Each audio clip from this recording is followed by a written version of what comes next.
day after Jeremy Bamber's sister, Sheila Caffell, was released from the care of Dr. Ferguson at St Andrew's Hospital in March 1985, Margaret Grimster, June's cousin, and her daughter Helen went to visit June and Sheila at White House Farm.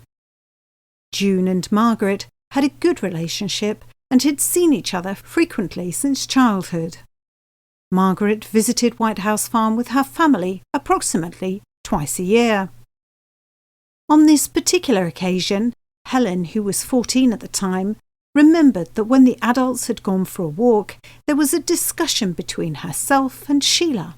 Many topics were covered, including Sheila admitting that she hadn't liked school, religious beliefs were spoken about, their opinions about drugs, and finally, the issue of suicide and suicidal thoughts were raised. A defence letter dated the 3rd of October 1986 confirms that a summons was issued by them for Helen to give evidence at the trial. The summons was signed by Helen in the presence of her mother Margaret, who requested that consideration be given to the fact that Helen was studying for 9 O-level examinations. Margaret wrote a letter to Kingsley Napley, Jeremy Bamber's solicitor, in which she said, "I'm writing to ask for careful consideration before calling my daughter Helen as a witness in the Bamber trial. Helen is now 15 and working very hard for her 9 O-level subjects, with mock examinations taking place shortly. She is, naturally, already affected by the trial, and I'm concerned that a court appearance should be absolutely necessary. Obviously, if you consider it essential, she knows her duty, but I hope you will be sympathetic to this letter before making a final decision." Taking the request into account, a decision was made that her statement would be read to the court, and that she would not have to appear to give evidence. And on the 20th of October 1986, the jury heard the following. On the 30th of March 1985, I was staying at White House Farm, Toll St Darcy, Essex, visiting my mother's cousin, June and Neville Bamber. I was with my mother and brother at the time, and also my third cousin, the daughter of the Bambers, Sheila Caffell. During this visit, after lunch, they all left the farm for a walk. I stayed behind in the farmhouse with Sheila Caffell. I had only met Sheila once before, but this was the first time we had met to speak to. We both sat in the lounge and Sheila started speaking about school, and she asked me if I liked school.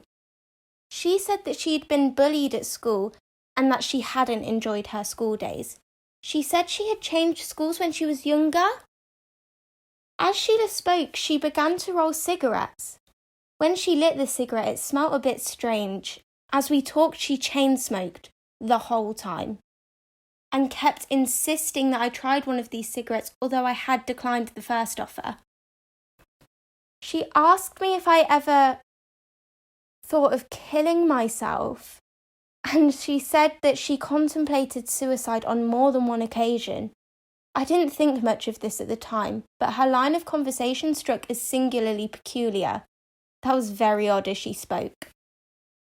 She said that she thought she was a white witch, and she asked if I knew what that meant. I replied that I did know what it meant.